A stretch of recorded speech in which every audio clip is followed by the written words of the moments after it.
I've always been what you might call a creature of habit. Name's Dave, by the way. 25, got a job at a tech firm straight out of college, and settled into my predictable little groove. My life was a picture of 9-to-5 suburban normality. Well, as normal as it could be for a guy like me with Sean in his life. Sean was my best friend. We grew up together. He was everything I wasn't: adventurous, restless, a rolling stone. If I was rooted in my comfort zone, Sean was a free bird, a nomad who found home in every corner of the world. One evening, Sean turned up at my doorstep, grinning like a fool, which usually meant trouble. We sat in the living room, bottles of beer in hand. The hum of the television was a muffled backdrop to Sean's tales. "Dave, you gotta meet this girl, Agatha," Sean said, a twinkle in his eyes. I chuckled, lifting my bottle in a mock toast. "Another one of your international flings, Sean?" Sean was usually a sucker for these whirlwind romances, but there was something different in his voice this time. It was filled with an unfamiliar gravity that gave me pause. "She's different, Dave. She's enchanting." He went on to tell me how they met in a quaint little cafe tucked in the corner of a crowded city. She had a laugh that was more like a melody, he said.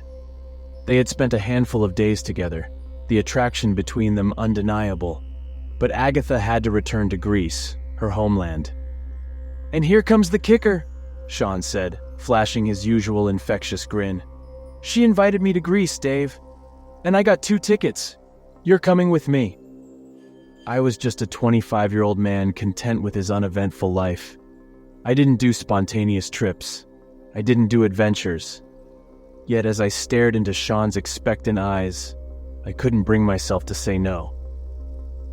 "Sean, I can't just up and leave," I said, my voice a pathetic croak.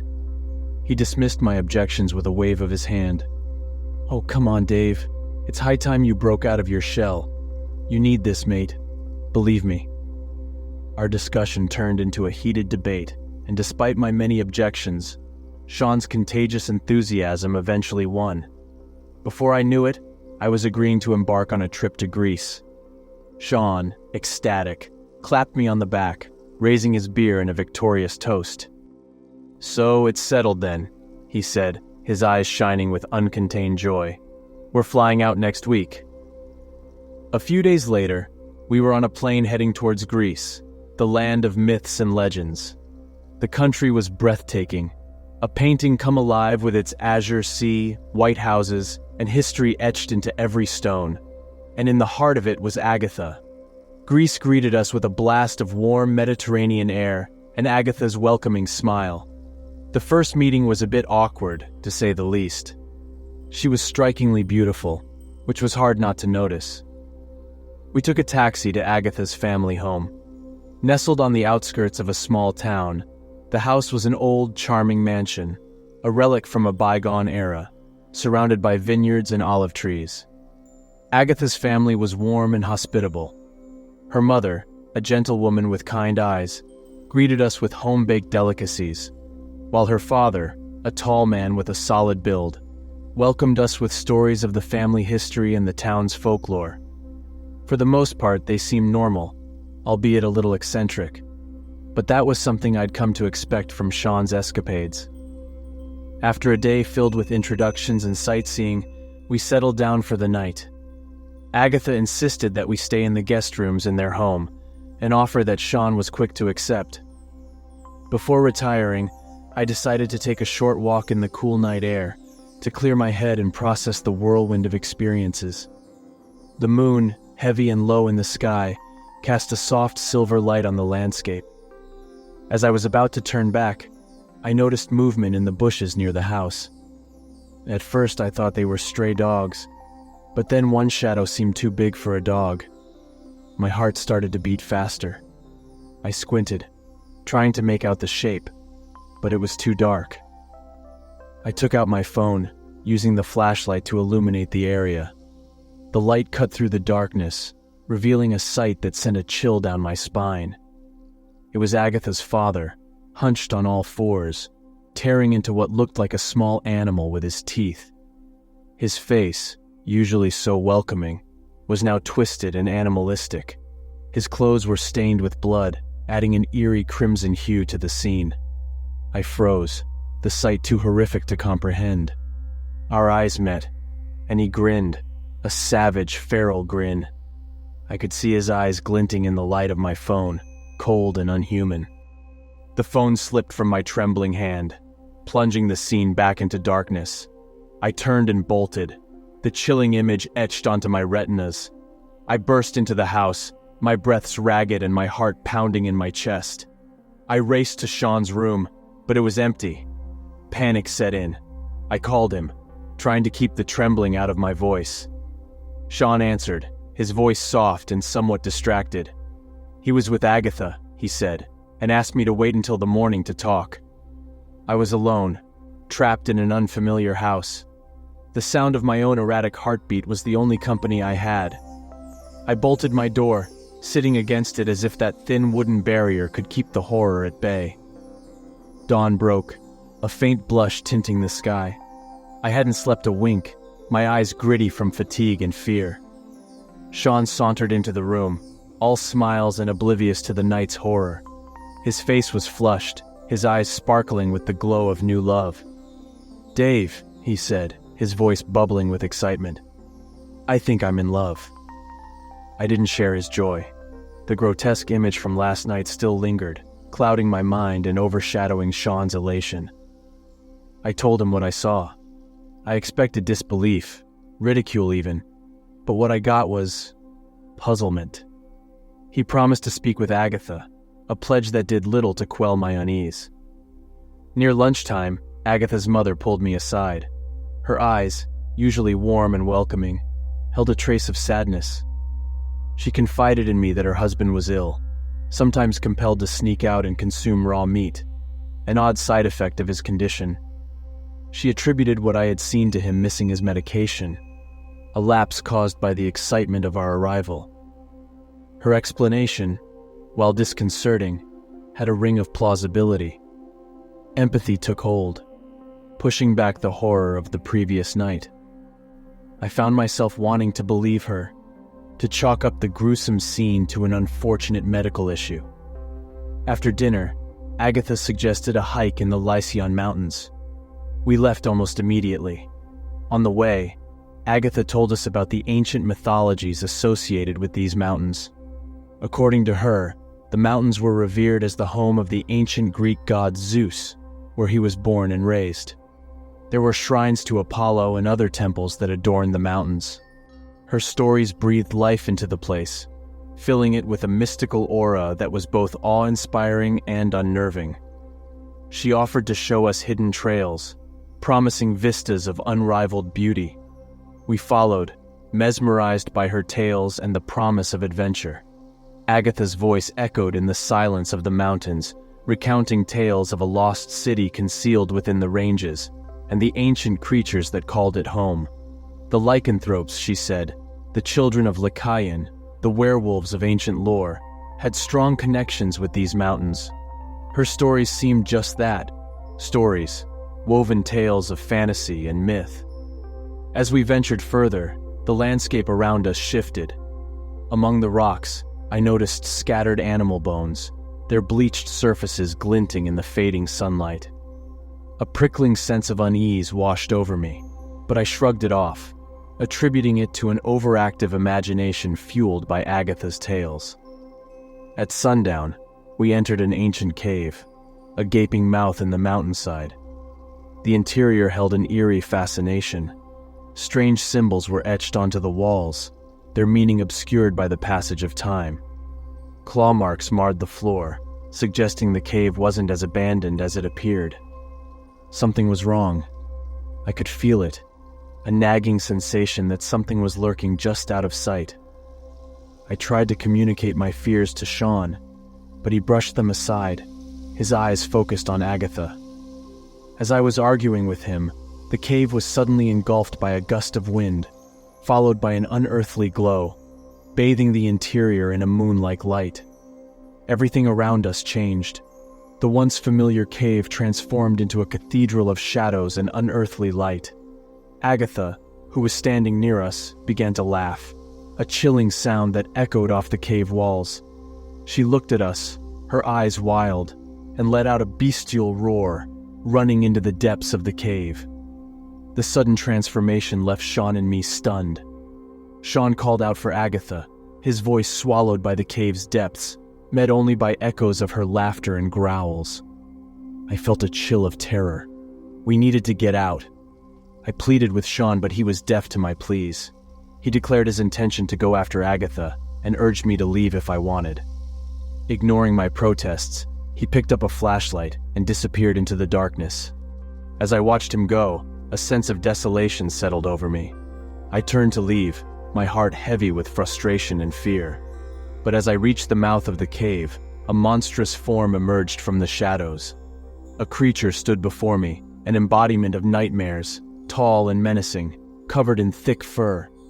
Its teeth were sharp, glinting under the pale moonlight, and its claws scraped the ground. The creature growled, a sound that sent waves of terror down my spine. The lycanthrope, the werewolf, was real. My heart pounded in my chest as I turned and ran, the beast's snarls echoing behind me. The horror that I had tried to dismiss was now chasing me, every growl a stark reminder of the reality of my situation. The darkness was a suffocating presence, swaddling me in a blanket of terror. My shouts for Sean echoed back unanswered, swallowed by the pitch black around me. I could hear the creature behind me, rustling, breathing, the terrifying affirmation of its existence. My heart pounded in rhythm with my footsteps as I navigated through the labyrinthine cave. My past as a competitive runner was now my saving grace, the only thing standing between me and the lurking horror. Gradually, the sounds of pursuit receded, giving way to an eerie silence. I halted, catching my breath, the reality of my predicament sinking in. The once beautiful mountain terrain now seemed like a monstrous maze, teeming with unspeakable horrors. As I stepped forward, my foot landed on something soft and wet. I looked down, my heart lurching as my flashlight illuminated the grisly sight. A human arm, torn and bloody, lay at my feet.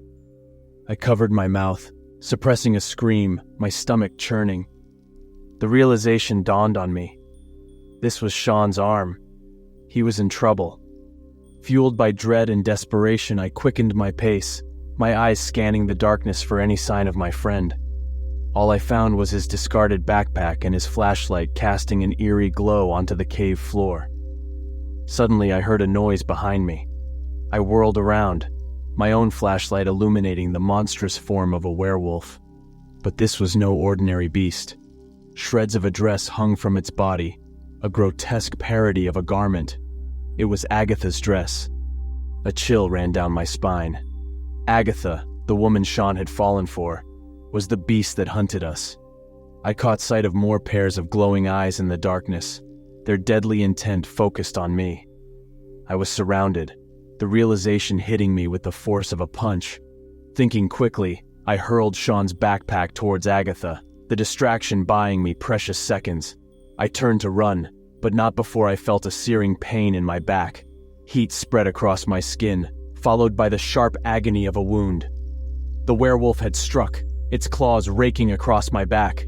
Adrenaline surged through me, drowning out the pain. I ran, my breath coming in ragged gasps, my fear mingling with a sense of betrayal. The woman we trusted had led us into a trap, a den of werewolves, turning a dream vacation into a living nightmare. My flight from the cave was a blur. Each stride was fueled by raw, unadulterated fear. Pain throbbed in my back, my breaths were ragged, and sweat drenched my clothes. But I persisted. The night was punctuated by a full moon and countless stars that mocked my terror with their serene beauty. My sprint was cut short when I tripped over a hidden rock, my world spinning as I crashed into the unforgiving ground, my head connecting with a stone. Darkness consumed me. I came back to consciousness in a sterile hospital room, disoriented and alarmed. The Greek police informed me that I had been found unconscious in the mountains by some hikers, and had been in a coma for several days. They questioned me relentlessly, their skepticism palpable as I recounted my tale of horror. The incredulous glances exchanged between them told me everything. They didn't believe a word. They chalked up my account to a severe head trauma or delirium. I pleaded with them to find Sean, a dreadful certainty settling in my heart. They would not find Sean. I envisioned his remains, bleached by the sun, picked over by scavengers, alone in the cursed mountains. A few days later, still gripped by fear, I returned home. All I wanted was to forget, to cast the horrific events aside like a nightmare. Guilt over Sean's fate gnawed at me. I knew there was nothing I could do, but the guilt refused to subside. Life went on. My wound healed, leaving behind a grotesque scar. But as the physical pain lessened, the psychological trauma intensified.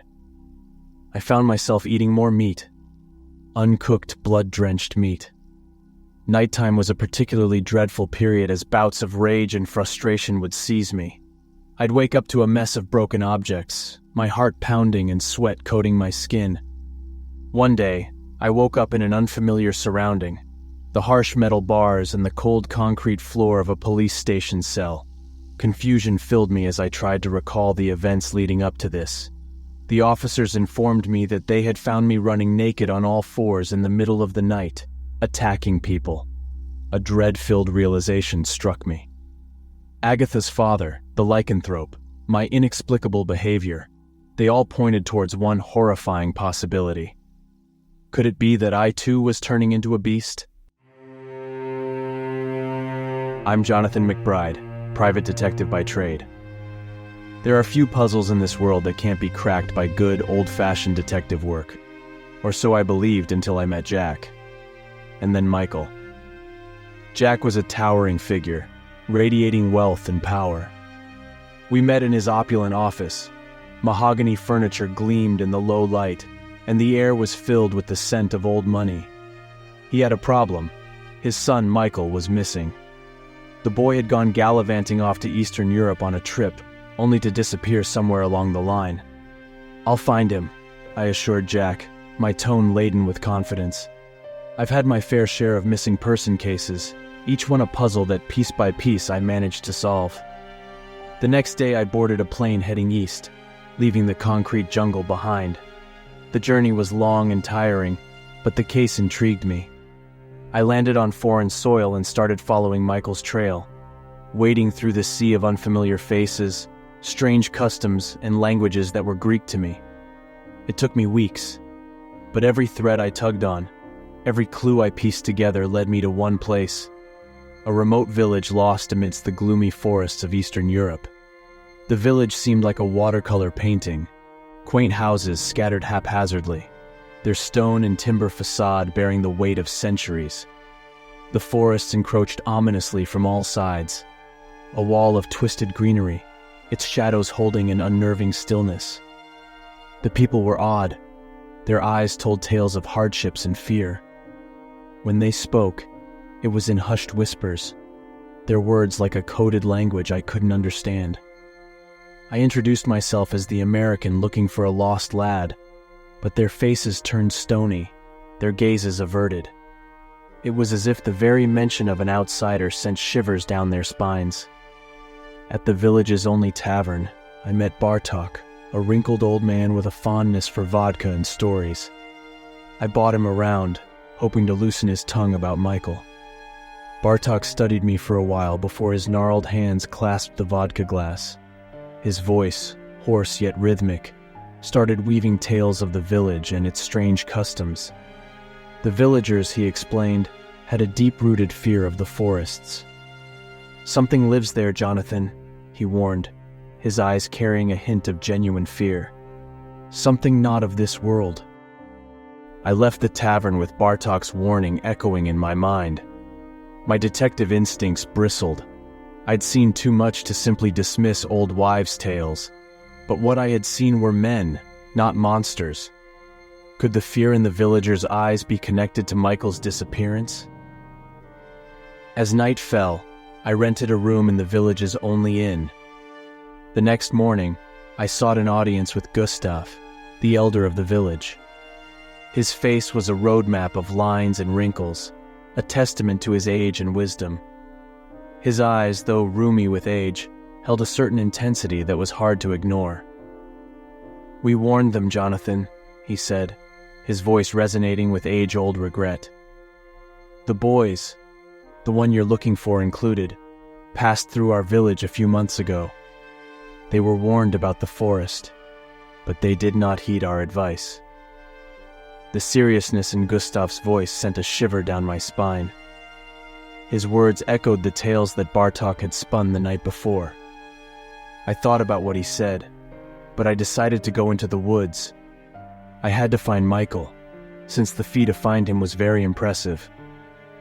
I ventured into the forest. The dense foliage seemed to consume the daylight, casting an eerie shadow over the moss-covered ground. The wind whispered through the leaves, creating a symphony of rustling that seemed to hold secrets of its own. My eyes darted around as I trudged deeper into the forest, the warning of the villagers and the howl from the previous night playing in my head. I couldn't shake off the feeling of being watched. Strange figures flickered in my peripheral vision, shapes that dissolved when I turned to look. Then came the shadows. They were shifting, undulating forms that danced on the edges of the fog. The sight of them sent a jolt of fear through me. Was I seeing things? Or were these the creatures of the villagers' tales? I felt a primal urge to run, and I did. Panic drove me deeper into the forest, the shadows in hot pursuit. I tripped over roots and crashed through undergrowth, my heart pounding in my chest. It felt like the forest itself was closing in on me. The world spun around me and I realized I was lost. Night fell, and the forest turned into an amphitheater of sounds, the nocturnal orchestra of crickets and the rustling of unseen creatures. But the most terrifying sound was the howl of the wolves. It sent chills down my spine, reminding me of my vulnerability. After what felt like hours, an outline of a structure emerged through the gloom. My heart skipped a beat when I saw it. An old, abandoned cabin surrounded by gnarled trees. The sight wasn't inviting, but it was shelter, and I needed it. With hesitant steps, I approached the cabin, my senses heightened, my hand instinctively reaching for my gun. The trees whispered their warnings. The wind howled its protests, but I pushed the cabin door open and stepped inside. The cabin was a dilapidated structure of rotting wood and cobwebs, but amidst the dust and decay, I found signs of recent habitation backpacks. The packs were covered in a thin layer of dust, suggesting they hadn't been touched in days, maybe weeks. A sense of foreboding crept over me as I rummaged through the bags. Amongst the clothes, food wrappers, and odds and ends, I found Michael's belongings. I recognized his face in the photographs, the same one Jack had given me back in his office. I also found Michael's diary, its pages filled with hurried scribbles and odd drawings. Tucked between the pages were photographs of strange, terrifying creatures, their forms an unholy amalgamation of wolf and man. My heart pounded as I looked at images of dismembered bodies sprawled across a sterile lab table. The chilling sight made me shudder. Michael's diary was filled with cryptic writings and symbols that made no sense to me. Were these the ravings of a young mind lost to fear, or the documentation of a horrific reality that defied comprehension? The other backpacks held more chilling discoveries, additional photographs of these wolf-like beings, a map marking this village and the surrounding forest, and a book. The book was thin and seemed to be of great age, its pages yellowed and brittle with time. Flicking through it, I found it told a tale of a powerful entity that resided in a forest far east of Europe, a being to whom sacrifices were made. The Lord of the Forest, as the book referred to it, kept to itself as long as offerings were presented to it. Without them, it would grow bloodthirsty and uncontrollable. As the wind howled outside, I was left in the flickering candlelight to digest what I had uncovered. What were these boys doing here? Were they looking for this Lord of the Forest? What happened to them? With the first rays of dawn filtering through the dilapidated cabin, I packed everything I found into one of the backpacks and made the decision to leave. I needed to get back to the village and out of the forest. My steps were heavy as I left the cabin, the morning mist enveloping the forest in a spectral shroud. The shadows of the night had retreated, but the unease remained. The silent forest seemed to hold its breath as I started my journey back to the village. As I picked my way through the trees, my eyes caught movement. A tall, dark figure loomed among the misty trees, a sinister silhouette against the ghostly forest. My heart hammered against my ribs as I strained to make out what it was. Suddenly, a rustling sound behind me made my blood run cold. I turned slowly, my hand instinctively reaching for my gun. A huge, black-furred wolf stood there, its red eyes gleaming ominously. Its guttural growl echoed around me, and I knew I was in mortal danger. I ran, the wolf in hot pursuit. The fog wrapped around me, obscuring my vision as I sprinted wildly through the undergrowth. My lungs burned and my legs ached, but terror propelled me forward. I spotted a hill up ahead, and using the last of my energy, I clambered up. From this vantage point, I could see them. The pack of wolves, their forms wavering through the mist, their growls a symphony of impending doom. I was surrounded, but the dense fog gave me a momentary advantage. My reprieve didn't last long. One of the wolves spotted me and bounded up the hill. I pulled out my revolver and fired. The sound echoed through the forest, the wolf crumpling to the ground. The rest of the pack scattered, the gunshot temporarily scattering them. I descended the hill cautiously, the forest eerily silent once again. Then I saw him, a young man, naked and wounded, leaning against a tree. He growled as I approached, his features twisted in pain and fear. He looked familiar, and then it hit me. This was Michael. The realization was like a punch to the gut. This was the boy I had promised to find.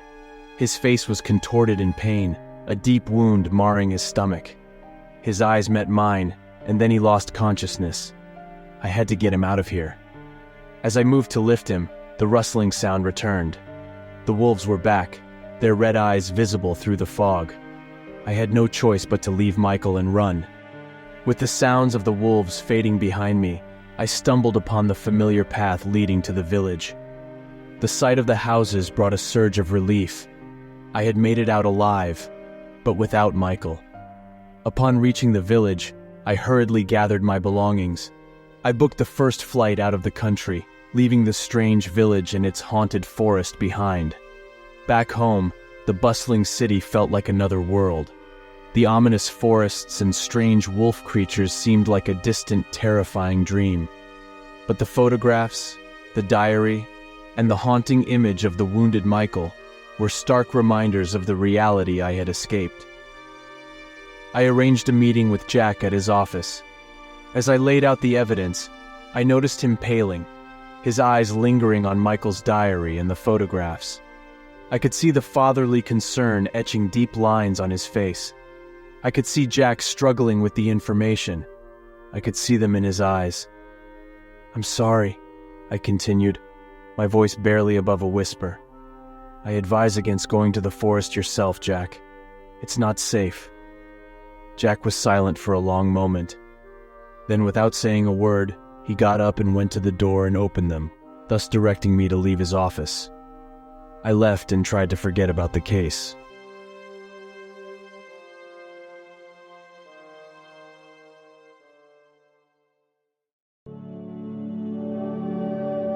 Oh my God, they're close. I need to hide. But where? Where can I find escape from them? I can hear them breaking down the doors. How many of them are there?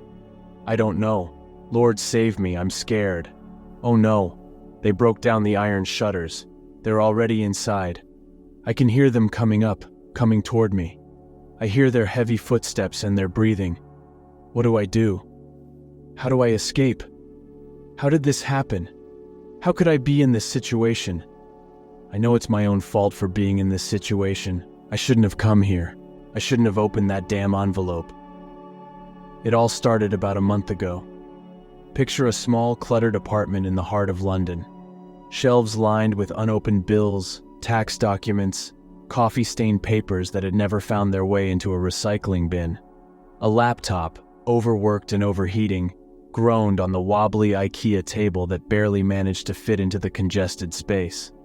This was my universe, my hermit kingdom. I'm Harry, a 28-year-old work-from-home office drone. You see, I'm a natural introvert. An endearing term my mom used was loner. Not married. No girlfriend, hell, not even a pet for company.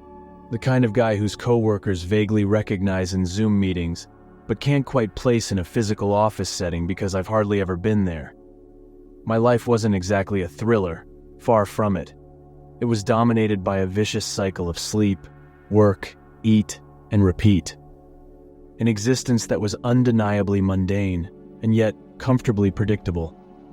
A stark contrast to the terror I now find myself in. One dreary evening, while I was parsing through the relentless waves of junk mail and past-due bills, my eyes fell upon a strange burgundy-colored envelope. It was a peculiar anachronism in this age of emails and instant messaging. It was from a law firm in Ireland, which was odd since I had no connections as far as I knew, with the Emerald Isle. With a sense of intrigue, I carefully opened the envelope. Inside was a formal letter, the weight of its words amplified by the seriousness of the font. It declared that a certain Mr. Archibald Wolfe had recently passed away and had bequeathed me, his only living relative, his sprawling mansion and estate up in Ireland. Archibald Wolfe? The name struck no chords in my memory. I had never met or heard of this man in my life. My parents had died when I was young, and I was raised in an orphanage. I was alone in the world, or so I thought. My brow furrowed, and I could feel the wheels in my head starting to churn, sparking to life like a rusty old engine. Surely this was a mistake, a clerical error, maybe even a scam. I called the law firm immediately, my voice wavering with a strange cocktail of anxiety and curiosity. After confirming my identity, the firm reassured me that the information was accurate. I was the sole inheritor of the Wolfe estate. My mind was in a whirlwind. One minute I was buried under a mountain of bills in my cramped apartment, and the next, I was the owner of a mansion. A mansion.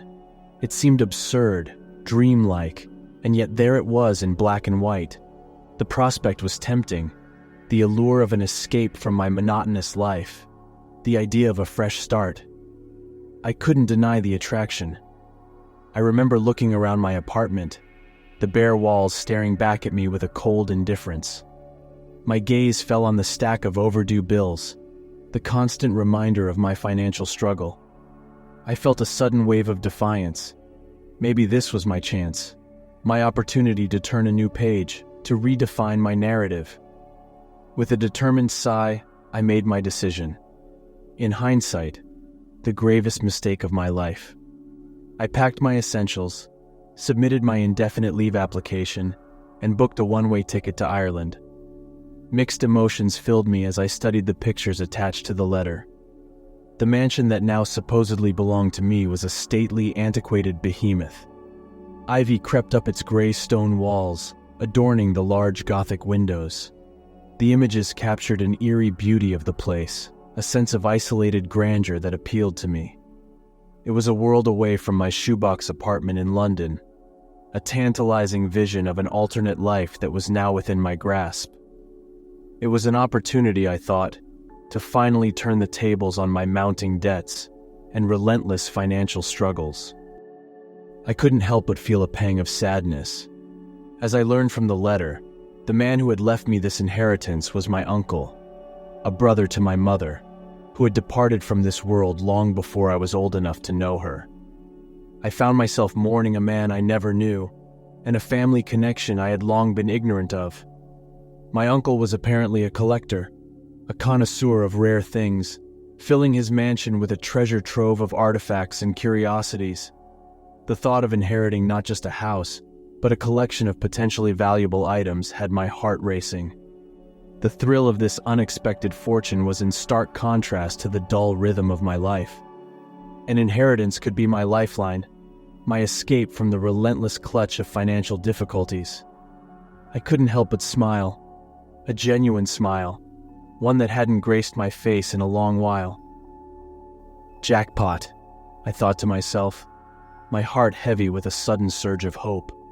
For once, it felt like Lady Luck was finally shining her radiant smile on me. My reasons for accepting this inheritance weren't entirely materialistic. There was a burgeoning curiosity within me, a desire to learn about this family I never knew I had. This was a part of my history, a piece of the puzzle that was my past, and it was calling to me. Still, there was an air of mystery shrouding it all. Why would my uncle, whom I'd never met or spoken to, leave his entire estate to me? And why was I only finding out about him now? These were questions that needed answers. Answers, I hoped, I would find in the grand halls of my newly acquired mansion. My journey from a mundane existence to the unexpected inheritance of an ancestral mansion felt like a thrilling novel. As my plane cut through the sky, I had no idea that I was heading into a web of mysteries and horrors, dark and twisted, that were lying in wait for me. While I was eager to get to the mansion, I was unaware of the chilling turn my life was about to take. It was the beginning of a new chapter in my life, but not in the way I had hoped. The plane journey was followed by a long drive through dense forests and winding roads. The village, a small settlement shrouded in a thick, unyielding mist, lay a few miles away from the homestead. It was as if the clouds had descended, blanketing the world in a hazy white mantle. The path was scarcely traveled, reinforcing a sense of isolation that tickled at the back of my mind. But I shook off the unease, reminding myself that this was a part of my new adventure. I decided to make a stop at a local inn to gather some information about my inheritance and get a more precise direction to the mansion. As I walked in, the rustic charm of the place did little to ease the curious glances that met me. Eyes shifted uncomfortably, conversations quieted, and an unsettling silence swept over the room as the locals turned to regard the stranger who just entered their domain. The innkeeper, a burly man with grizzled hair and a weather-beaten face, eyed me suspiciously. His eyes held a curious mix of surprise and something else, something I couldn't quite place. Wariness, perhaps? Mustering a smile, I approached him, trying to sound as amiable as possible. "Hello, sir. I'm Harry. I just got into town. I was hoping you might help me find my way to the old Wolf estate." The moment I mentioned the mansion, the innkeeper's eyes widened, and a palpable tension fell over the room. The whispers from the corner tables ceased. The villagers exchanged nervous glances as if my words had somehow disturbed the very air. The innkeeper leaned back, studying me more carefully this time. "You've got business with the Wolf estate?" he asked, a shadow of unease creeping into his voice. "Yes," I responded, my curiosity piqued by their reactions. "Actually, I've inherited the estate. I'm Archibald Wolf's nephew." Upon hearing this, a man seated at the bar counter, who had been nursing his beer all this while, suddenly looked up. His face turned a shade of white, and his eyes bore into me with a bitterness I couldn't comprehend. "You ought to leave, lad," he spat, his voice low but clear in the silent room. "Go back to wherever you came from, and never return." My eyebrows knitted together in confusion. "But why?" I tried to ask, only to be interrupted by the man's raised hand. "Don't ask questions. Just leave," he said, turning his gaze back to his drink, his lips curling into a hardened frown. Disappointment and a certain amount of unease settled in my stomach. Their reaction, their clear aversion to even talking about the estate, was unnerving. But by then, I'd already gleaned enough information to make my way to the mansion.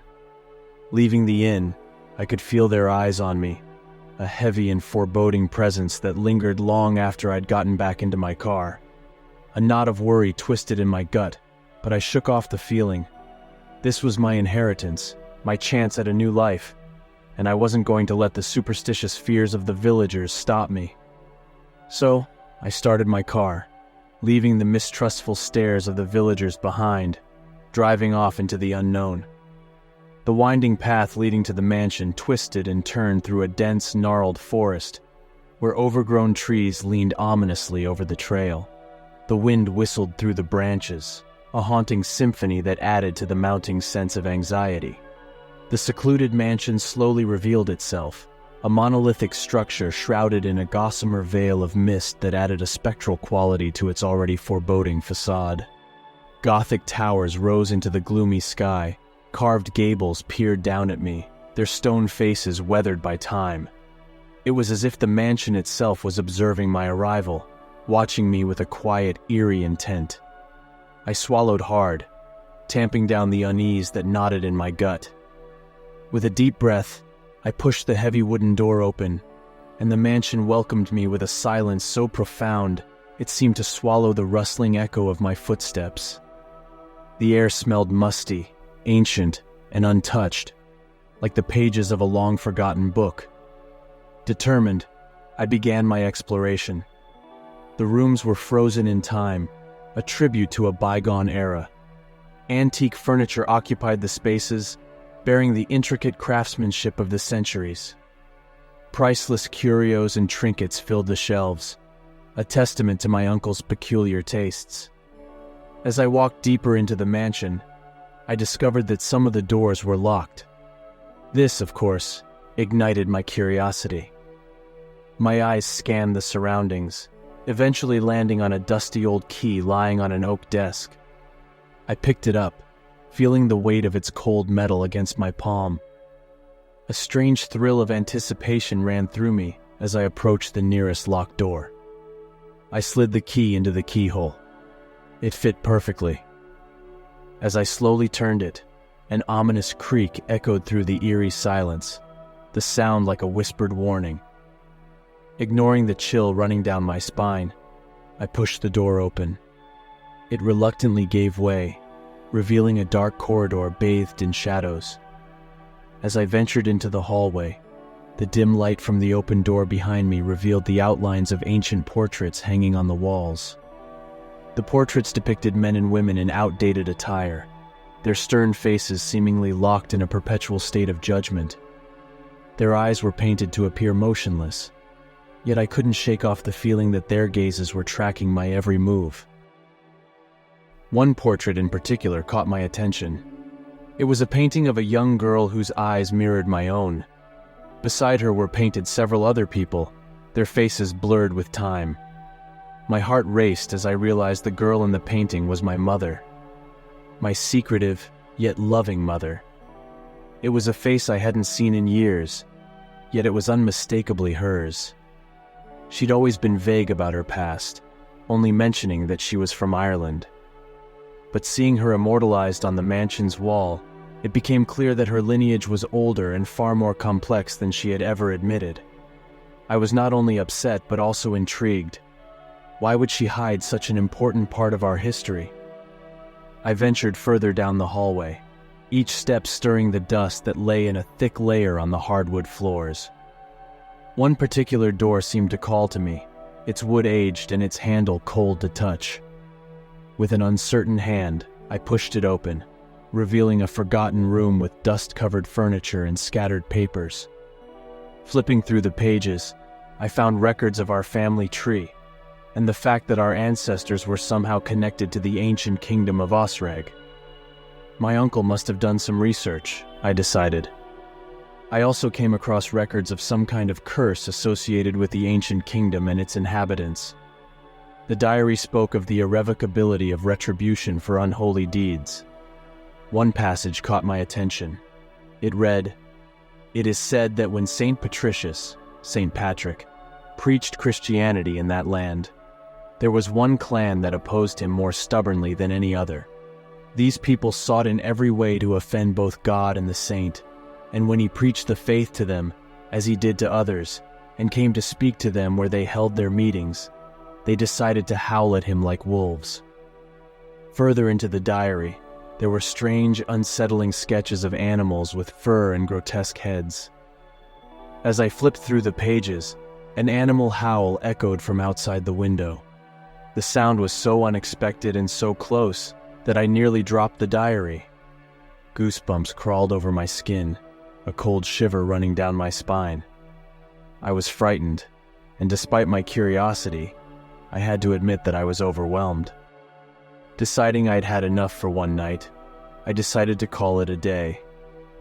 I closed the journal and the door to my room, promising myself to return in the morning when the sunlight would make the past less frightening. For now, I needed to find a quiet corner of the massive, creepy mansion and try to sleep.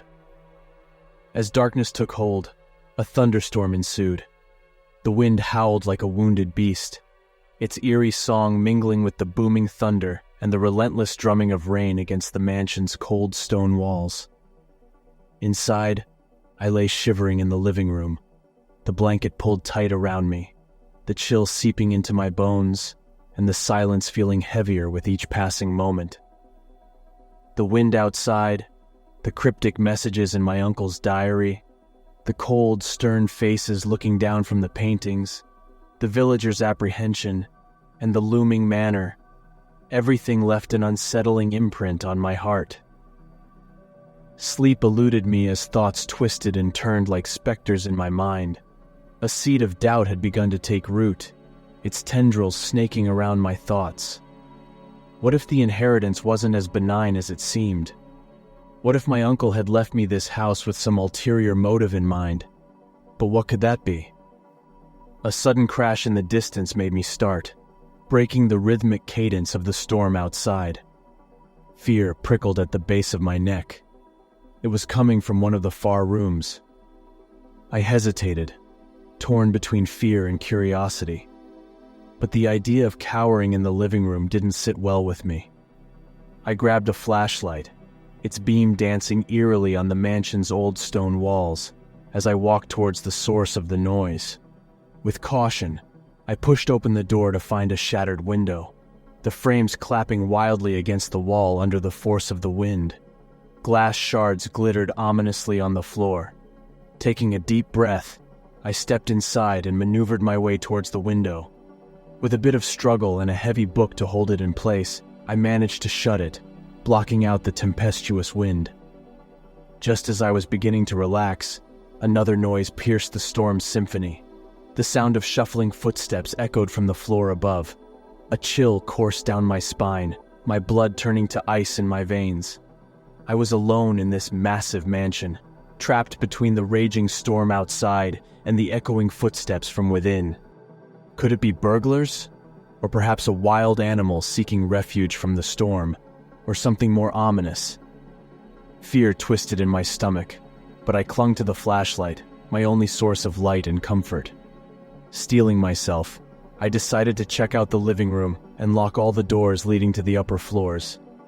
If it was just a nocturnal animal or a stray gust of wind, I could lock myself safely and wait out the storm.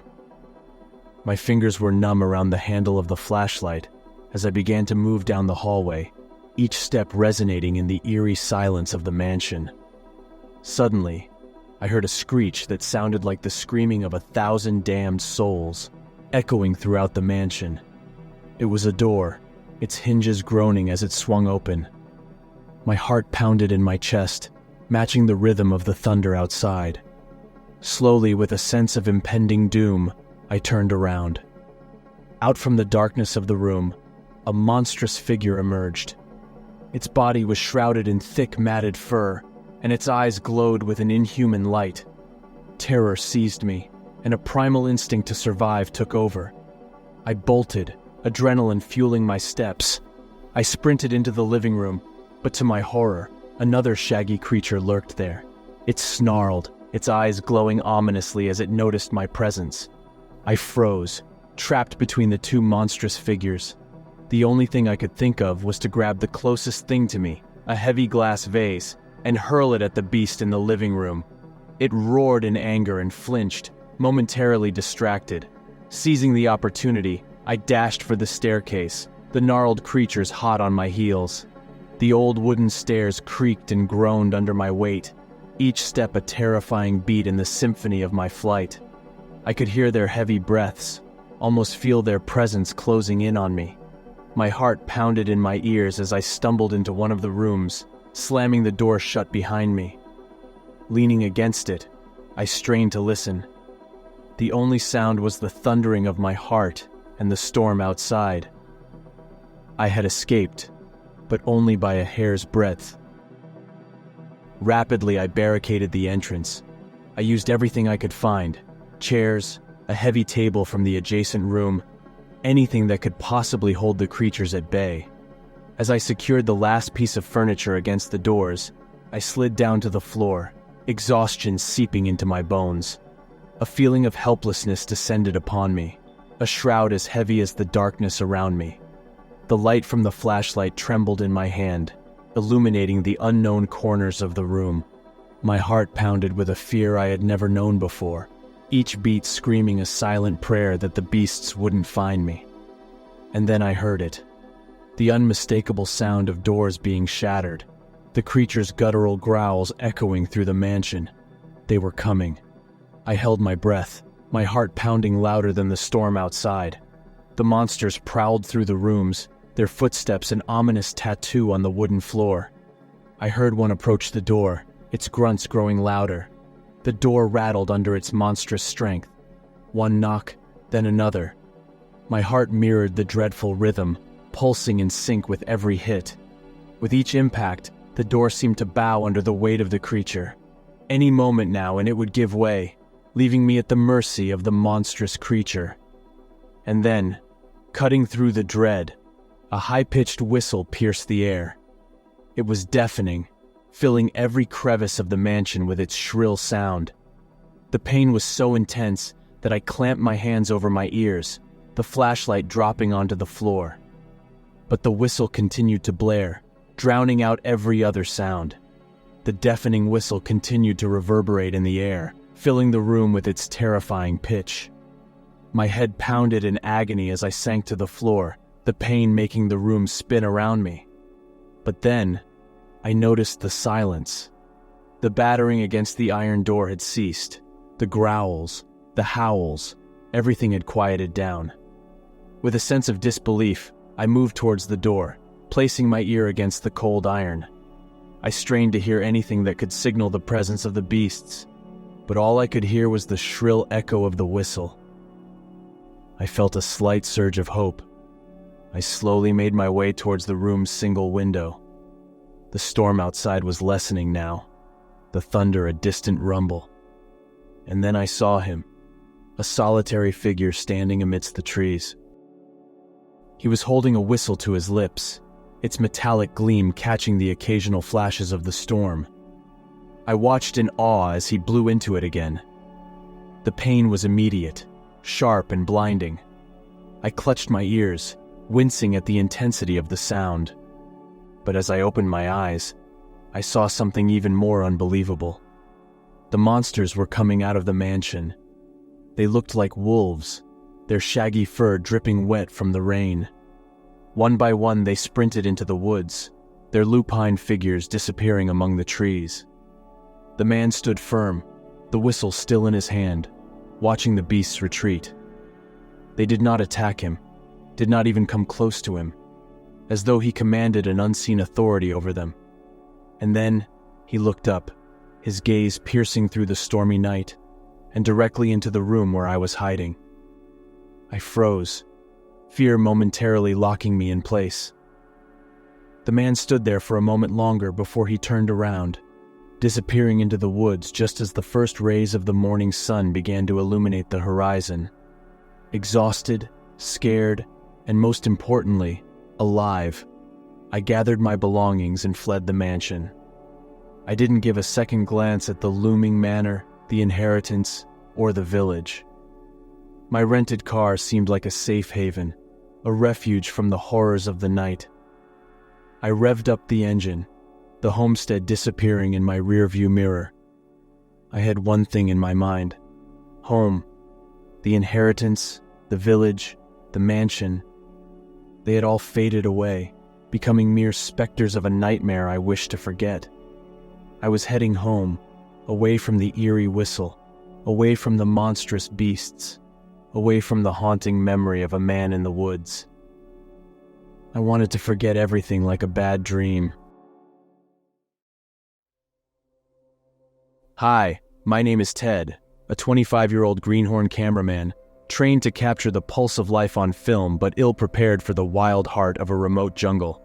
I was in the back seat of a rusty Jeep, jostling over the pockmarked forest trail. Joe Harper, famous freelance journalist and adventurer, sat next to me. His face was a roadmap of wrinkles, each one testament to a tale of danger and discovery.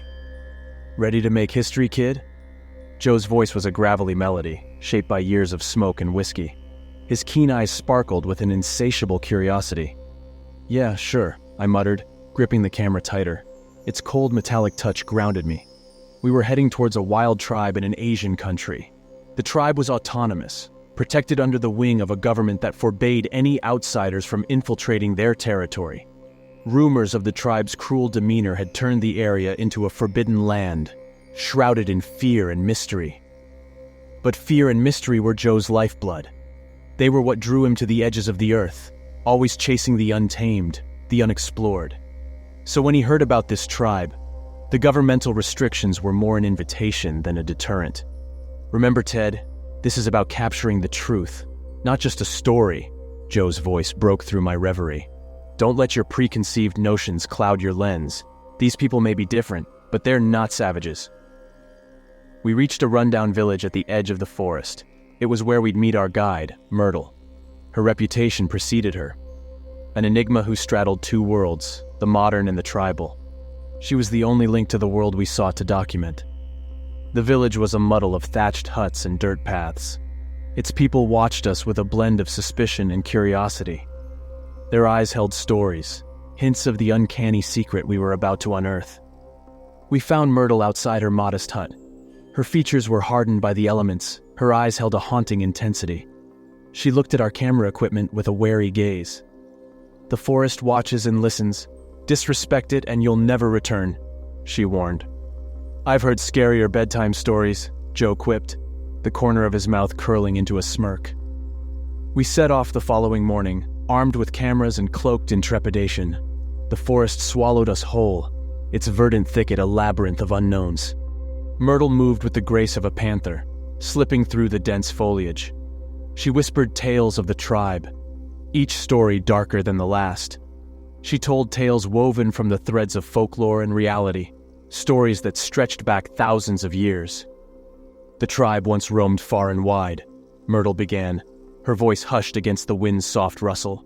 Their reign stretched across this land until invaders, my forebears, came. The tribe was cornered, their population reduced, their territory dwindled. The thought of their history brought a poignant chill. We were stepping into the remnants of a kingdom, echoes of an era buried under layers of earth and time. Legends whisper they are children of the mother beast, Myrtle continued, pulling a time-worn book from her bag. She flipped it open, revealing an ancient illustration. It was a grotesque yet fascinating image of a half-wolf, half-woman creature. She stood on her hind legs, 4 pairs of hands clutching torn human flesh, and a severed head lodged in her mouth. The ground was strewn with human bones and the remains of the slain. I shuddered at the macabre sight, my grip on the camera tightening. The image flickered on the lens, the mother beast immortalized in a frame. The tribe worshipped her, a deity as brutal as nature itself. Myrtle shared more about the tribe. Their existence was confined to the boundaries of their territory. Yet, stories of disappearances from the neighboring towns painted a sinister picture. Every so often, someone would vanish without a trace, and whispers would arise, blaming the tribe. There was no evidence, no footprints leading back to them. But the chilling pattern continued, unchecked. There are no certainties in this jungle, only secrets, Myrtle muttered, her eyes glinting with an unreadable emotion. Only ever venture as far as the forest allows. With those cryptic words, she left us at the fringe of the tribe's territory, her silhouette merging with the shadows. That evening, we set up camp, the ominous border of the tribe's territory looming ahead. The forest was filled with an unsettling symphony of nocturnal creatures, their cries a chorus in the otherwise quiet wilderness. My heart pounded a steady rhythm of fear and anticipation as I prepared for sleep. The image of the mother beast haunted my mind, her eyes seeming to watch me from the page. The tales Myrtle had spun clung to the fringes of my consciousness, wrapping around me like a shroud. The night was a canvas of inky black, pierced by the feeble glow of our camp lanterns. Suddenly, my tent rustled open, and Willie, our head cameraman, thrust his face in. His eyes were wide, the usual calm in his gaze replaced by a frenzied urgency. "Joe found something! He wants us to shoot it now!" he hissed. My heart pounded in my chest as I grabbed my camera and raced out of the tent, radioing Joe for his location. The coordinates led me to a clearing, but Joe was nowhere in sight. A shiver of unease crept up my spine. I called out into the silence, my voice swallowed by the trees. I scanned the area with my camera light, its weak beams skittering off leaves and undergrowth. There on the ground lay Joe's radio and one of his boots, eerily discarded in the darkness. Panic surged through me. I tried the radio again, calling for Willie, for anyone. But all I was met with was a damning silence. I rushed back to the camp, the forest a blur around me, but what I found was a scene of disarray. Tents were overturned, equipment strewn about. The crew was missing, vanished into thin air. The ground was scarred with footprints, but these were no human marks. They were large, beast-like prints that in the lantern light took on an ominous glow. They seemed to belong to a creature of nightmares. Fear clutched at me, a vice around my heart. And then I heard it, a rustling in the underbrush. I dove behind a tent, switching off my camera light. My breath hitched in my throat as I peered out into the darkness. The moon was a pallid orb hanging in the sky, casting an eerie glow over the camp. Then a shadow appeared. It was large and grotesque, moving with a slow deliberation. The silhouette was hunched, its labored breathing resonating in the quiet. It stood on its hind legs, its figure resembling the creature in Myrtle's book, the mother beast. I huddled further into the shadows, my heart hammering in my chest. The monster moved closer, its footfalls echoing in the silence. My breath hitched as its shadow fell over me. Suddenly, a growl reverberated from the depths of the forest. The creature froze. Then, with a low grunt, it turned and lumbered back into the trees. The forest fell silent once more, save for my ragged breaths. I was alone with the horror. The break of dawn did little to alleviate the fear that had cloaked me throughout the long night. I sat hunched behind the ruined tent, sleepless and filled with a throbbing headache. Reality bore down on me with the weight of a nightmare, and I was caught in the middle of it all. I knew then I couldn't stay. I had to leave, seek help from the local authorities. My crew, my friends had been abducted by creatures that shouldn't have existed, but did. My knowledge of our route was shaky at best, but staying was not an option. So I grabbed leftover food and water, my camera, and with a last look at the decimated campsite, I plunged into the wilderness. The forest hummed with life, a stark contrast to the stillness of the night before. Birds flitted overhead, their songs filling the air. But beneath it all, I could hear the rustling, the soft disturbances that told me I wasn't alone. I froze, my eyes scanning the verdant maze around me. A shadow moved, a wisp in the daylight. Fear congealed in my gut, and I began to retreat, stepping softly to remain unseen. But luck had a cruel sense of humor, and my foot came down on a dry branch. The sharp crack echoed through the silence, and my heart dropped. The shadow stirred, and then it was charging toward me. I bolted, adrenaline pumping in my veins. The shadow drew closer, a threat on my heels. But in my frenzied escape, I failed to see a stone jutting from the ground. My foot caught, and I went sprawling, the earth rushing up to meet me. This was it, I thought. I was going to be seized by some monstrous creature, some spawn of the mother beast. Fear overwhelmed me, and I covered my face, bracing for the inevitable. Instead, what broke through the foliage was not a beast, but a man. A familiar face, Joe Harper. I looked up at him, his face a beacon of relief in my terror-stricken reality. He rushed over, pulling me into an embrace that was equally parts relief and joy. "Ted, you're alive!" he exclaimed. And for the first time since the night descended into chaos, I felt a glimmer of hope. Joe's story was a mirror of my own horror. His eyes held the same fear I'd felt, recounting how he had spotted beasts in the undergrowth. He described a figure half submerged in the darkness, a monstrous entity swathed in fur and rippling with an unholy power. He had run, just as I had, losing his shoe and radio in a panicked escape. He'd ended up in a ravine, lucky to have eluded the creature. His revelation about the camp hit me hard. "Everyone's gone?" he asked, a tremor in his voice. I nodded. The image of the desolate campsite seared into my memory. Our crew could be anywhere, captured or on the run, just like us. "We need to get back to camp," Joe decided, pulling me from my thoughts. He explained that there was a map in one of the tents, one that could guide us out of this godforsaken wilderness. Fear coiled within me at the thought of returning, but I swallowed it down, acknowledging the grim necessity. Back at camp, Joe rifled through the wreckage of the tents, emerging triumphant with a map clutched in his hands. His joy was short-lived, though, as a rustling echoed from the forest. I spun around, only to come face to face with a monstrous paw. It swung towards me, a grim promise of oblivion. Before I could dodge, it struck me squarely in the head. Pain flared across my vision, and I crumpled, the world spinning around me. As my consciousness teetered on the edge, my last sight was of the creature's monstrous paw. I woke up surrounded by absolute darkness. My senses slowly came back to me. I could hear hushed whispers, the sound of bodies shuffling in the murk. As fear overtook me, I screamed, the noise echoing eerily around me. Suddenly a hand clamped over my mouth, stifling the sound. "It's me!" a voice hissed into my ear. It was Willie, our head cameraman. I felt a surge of relief at the familiar voice, despite the dire circumstances. He urged me to stay quiet, laying out the horrifying reality we found ourselves in. We were trapped in a pit, right in the middle of the tribal territory. Willie explained that Joe and I were unconscious when we were hauled in. The wild tribe, he insisted, resembled animals more than humans. His next words filled me with dread. They had already claimed a member of our crew. He hadn't witnessed it, but the screams that echoed through the pit were a chilling testament to the savagery of our captors. A sense of desperation filled the pit. Willie suggested we needed a plan, an escape strategy, but we barely had the chance to consider it before the pit's cover was abruptly lifted.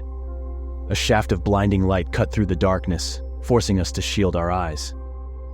The sound of something heavy landing beside us made my blood run cold. I forced my eyes open, squinting against the harsh light, only to see a hirsute hand latch onto a member of our crew. His desperate screams filled the air as the creature lifted him effortlessly and dragged him out of the pit. The cover was replaced, leaving us once again in darkness, our comrades' screams echoing around us. The chilling scene had played out in mere seconds, but it felt like an eternity to me. Every agonized cry of our crew member etched itself into my memory, a terrifying reminder of our situation.